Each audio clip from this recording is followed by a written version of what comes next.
Jadi khalifah pertama yang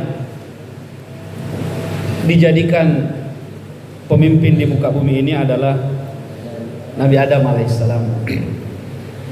Semua nabi itu khalifah, bahkan kita juga khalifahnya Allah jika memenuhi syarat.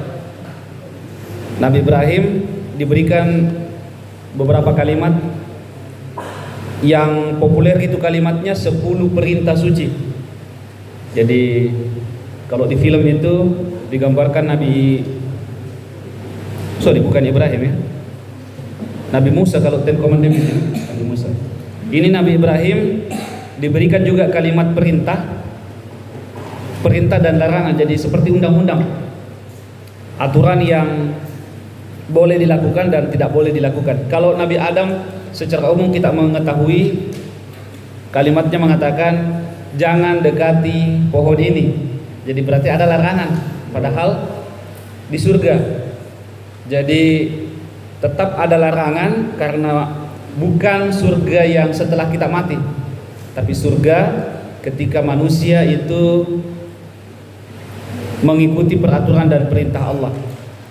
Lalu Allah berfirman, aku akan menjadikanmu sebagai pemimpin bagi seluruh manusia. Kemudian Nabi Ibrahim juga meminta, keluargaku juga kasih jadi pemimpin. Lalu Allah berfirman,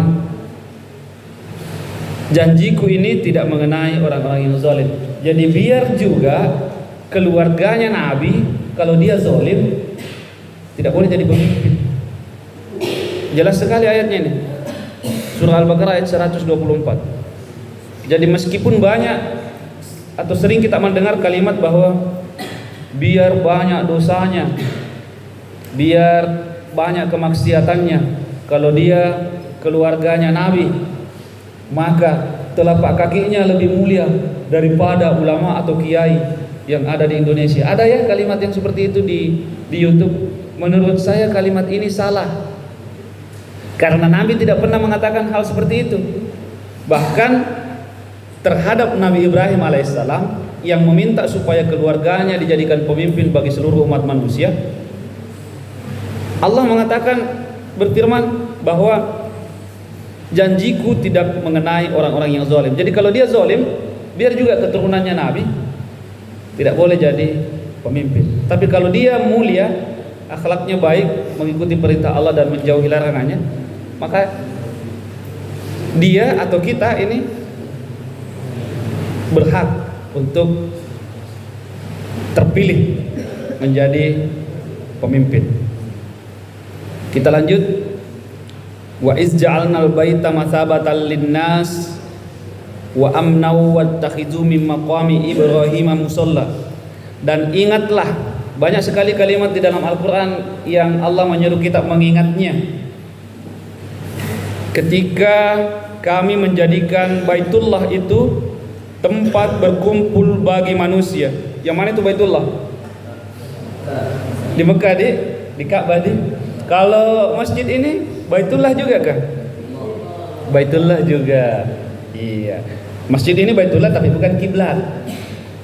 Kalau di tengah Masjidil Haram itu juga Baitullah tapi kiblat. Maksudnya tempat kita menghadap di seluruh dunia ini. Jadi kalau kita mau sholat menghadap ke kiblat, bukan menghadap ke barat ya, bukan menghadap ke barat. Kebetulan Indonesia posisinya di sebelah timurnya Ka'bah, maka Ka'bah berada di posisi barat. Maka kita menghadap ke kiblat yang arahnya ke barat. Tapi kalau kita di sebelah baratnya kiblat, maka kita menghadap Ka'bah, menghadap ke timur. Ya, jadi kalau di Masjidil Haram itu kan melingkar, segala arah berpusat kepada Ka'bah yang berada di tengah. Tempat berkumpul, ini masjid tempat berkumpul atau bukan? Tempat berkumpul. Alhamdulillah malam ini kita menggunakan masjid kita ini untuk berkumpul dalam kebaikan, membacakan ayat-ayatnya Allah. Tempat berkumpul bagi manusia dan tempat yang aman Jadi di hampir semua tempat di Indonesia kalau ada musibah atau gempa bumi misalkan, rata-rata masjid itu tidak hancur. Ada beberapa yang hancur ya, tapi rata-rata kuat konstruksinya. Karena itulah masjid merupakan tempat yang aman untuk berlindung, kayak tempat evakuasi. Karena Abu Lutfi sempat mendirikan tenda, sekaligus lengkap tempat mencucinya, lengkap MCK ceritanya.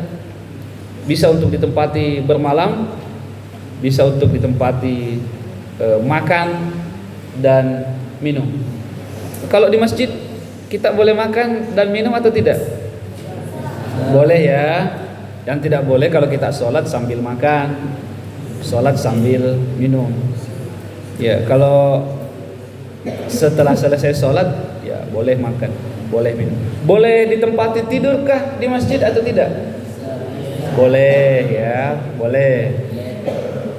Bahkan sahabatnya Nabi banyak yang menjadikan masjid itu tempat untuk beristirahat sambil menunggu waktu sholat. Ada sahabat beliau namanya Ali bin Abi Thalib. Beliau bahkan saking seringnya istirahat di masjid sampai belepotan tanah pakaiannya sama badannya, sampai beliau dikasih gelar Abu Turab. Abu Turab artinya itu orang yang di badannya banyak debu tanah.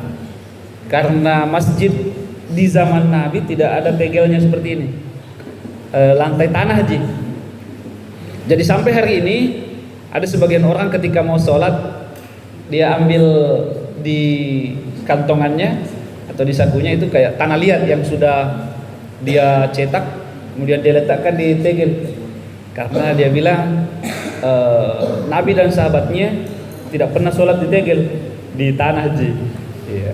Kalau kita kan lebih modern, tanahnya sudah berbentuk sajadah. Itu juga berasal dari tanah.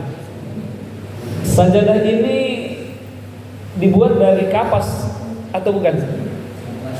Kapas itu ditanam di atas tanah atau di atas lantai? Di atas tanah. Jadi menurut pemahaman kita, kapas itu juga asal muasalnya terbuat dari tanah. Sehingga kita tidak membawa lagi tanah karena sudah bersih ini. Jadi tanah itu bersih atau suci? Suci dan bersih ya. Bisa bahkan dipakai untuk mensucikan. Tapi kita tidak harus membawanya ke dalam masjid kalau kita mau sholat, karena ada tegel yang juga dari tanah. Pak, itu bukan tanah, itu keramik. Ya, dari tanah juga, tanah yang membeku. Kemudian sajadah juga dari kapas, kapasnya ditanam di atas tanah. Apakah kalau kita sholat di atas tanah boleh atau tidak? Boleh. Jadi jangan juga bilang salah kalau ada orang yang bawa cetakan tanah, kemudian dia letakkan di depannya lalu dia pakai sujud. Itulah keyakinan beliau. Sama juga, mungkin ada yang bilang Syiah, ya itu kan kelompok organisasi bukan agama. Saya tanya, itu salah atau tidak? Sujud di atas tanah salah atau tidak? Tidak. Maka kita juga tidak boleh disalahkan ketika kita sujud di atas tegel. Karena ditahu tadi alasannya ketika Anda sujud di atas sajadah yang terbuat dari kapas. Berbeda-beda caranya orang. Tapi kalau di kepala kita saling menyalahkan, maka bukan solusi yang kita dapat. Di Indonesia ini banyak saudara-saudara kita yang beda kelompok saja sudah kafir, beda organisasi saja sudah sesat. Iya, coba. Saya sempat tadi mendengarkan Syiah. Belum di si B, si C ya, si D sampai si Z itu. Jadi itu adalah kelompok. Beda keyakinannya sama keyakinan tak. Jangankan Syiah sama yang lain, NU sama Muhammadiyah saja beda. Bukan cuma keyakinan. Salat tarawihnya beda. Ada 20, ada 8. Ya kan? Ada kunut, ada tidak.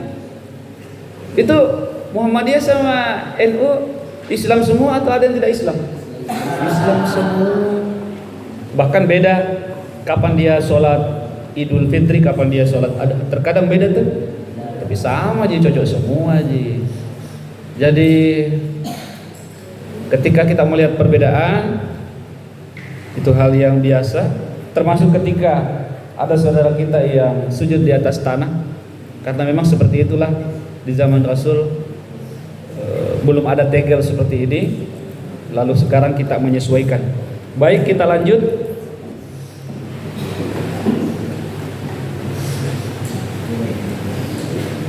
Dan jadikanlah sebagian makam Ibrahim tempat sholat.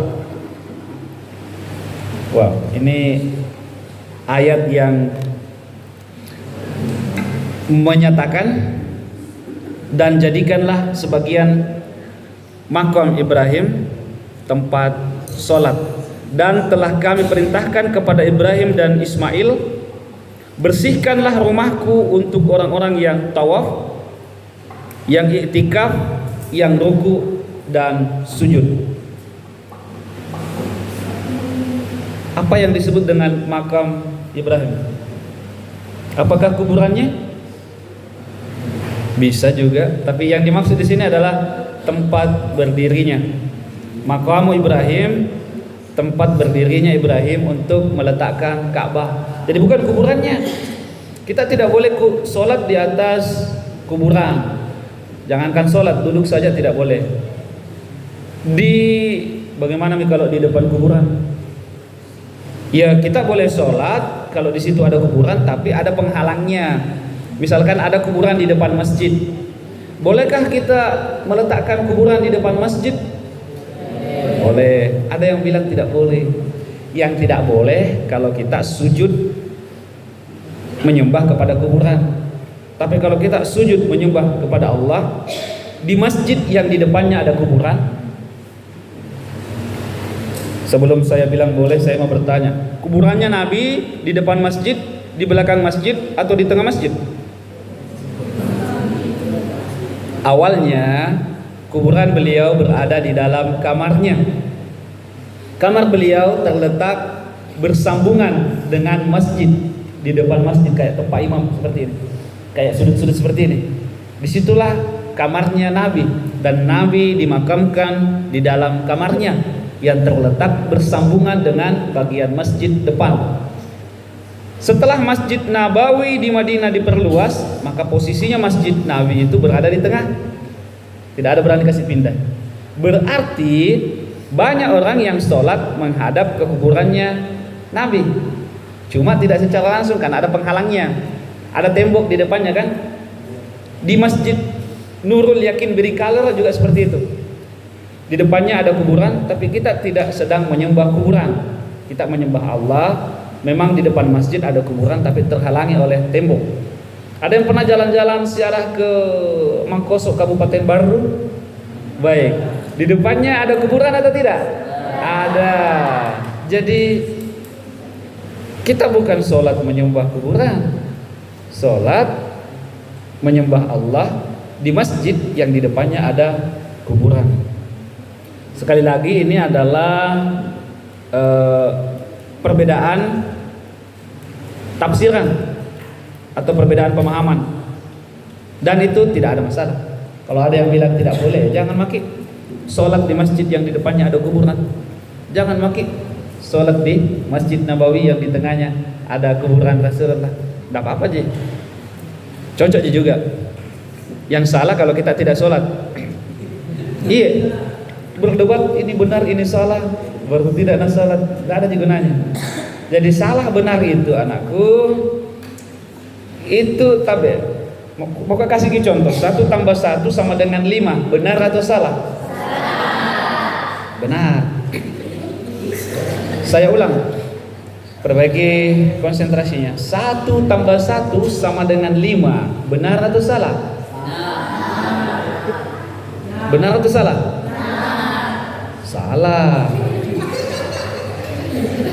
1 kali pi, 1 tambah 1 sama dengan 5, benar atau salah?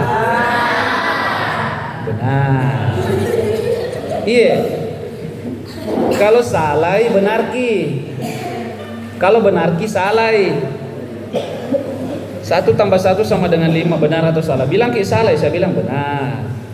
Dek, benar gitu. Ya. Kalau bilang ki benar, salah. Ya, Dek. Jadi apa gunanya itu? Tidak ada gunanya.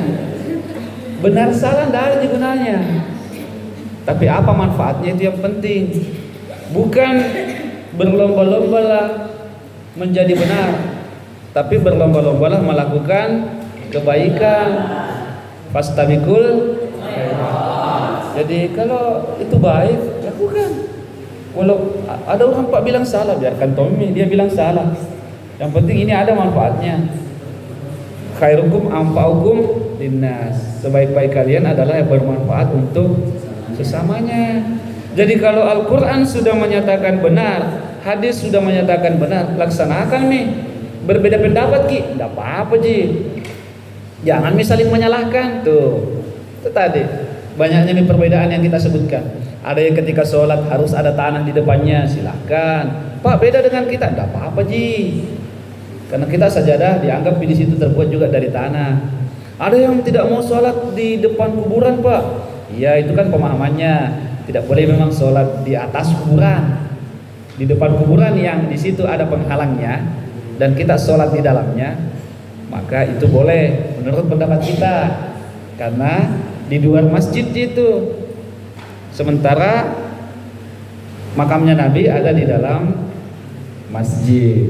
Seperti itu anakku. Jadi berbeda-beda tetapi tetap tidak sama. Tidak sama dong karena beda.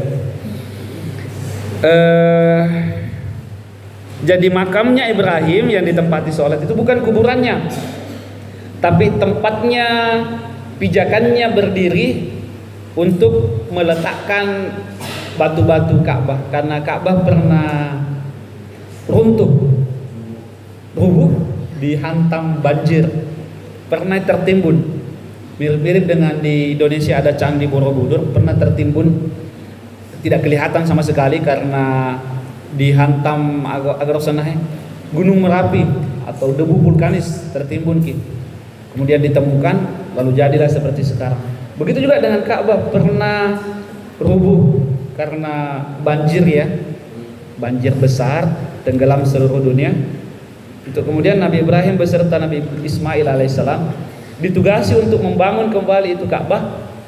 Nah, ada batu dan tempati berdiri untuk menaikkan batu, menyusun batu bata. Maka batu itu berbekas, lalu kemudian sekarang kayak ada sangkar-sangkar apa nih? Ada kayak 5 lingkar nih. Di situ makam Ibrahim, bukan kuburannya. Ini nih makamnya Ibrahim, kuburannya bukan kuburan. Tempatnya berdiri. Jadi makam itu artinya tempat berdiri. Makam Ibrahim ditempati sholat. Apa kalimatnya nih? Jadikanlah sebagian makam Ibrahim tempat sholat, dan telah kami perintahkan kepada Ibrahim dan Ismail, bersihkanlah rumahku, Ka'bah maksudnya, untuk orang-orang yang tawaf, iktikaf, ruku dan sujud. Jadi kalau bilang ki sholat itu nanti diwajibkan pada zamannya Nabi Muhammad, ayat ini menyatakan sholat sudah ada pada zamannya Nabi Ibrahim. Cuma yang 5 waktu nanti di zamannya Nabi Muhammad setelah beliau Isra Mi'raj. Jadi ketika beliau belum Isra Mi'raj itu sholatnya seperti sholatnya nabi-nabi terdahulu, karena belum ada perintah sholat 5 waktu. Duhur, asar, maghrib, isya, subuh. Ada pertanyaan sampai di sini? Sebelum, masya Allah. Ini rajin sekali bertanya ini ustaz kita ini. Siapa namanya? Faharudin, silakan. Masya Allah. Pertanyaan saudara Fakhrudin. Apa yang dimaksud dengan asbabun nuzul? Itu bahasa Arab yang artinya kalau dibahasa Indonesia kan sebab-sebab turunnya ayat. Jadi 30 juz Al-Quran ini ada semua penyebabnya. Tidak langsung turun 30 juz langsung tergeletak. Kemudian Rasul dan sahabatnya, aha, kita menemukan ayat. Wah, ada ayat teman-teman. 30 juz, tidak begitu ya? Tidak kemudian seperti spanduk yang ada tulisannya alif lam, tidak. Maksud daripada turun dari Allah kepada hamba, dari Allah melalui Jibril kepada hambanya namanya Muhammad. Itu maksudnya turun. Bukan berarti harus dari atas ke bawah. Bukan posisi atas bawah yang kita kenal sekarang. Karena bumi kita ini melingkar bulat, maka atas bawahnya tergantung di mana kita tinggal. Kalau kita di sini, atasnya di sana. Tapi bukan posisi letak yang dimaksud turun ini. Maksudnya turun berarti berasal dari Allah yang maha tinggi kepada manusia sebagai hambanya. Jadi sebab turun. Jadi asbabun nuzul itu artinya sebab turun. Misalkan surah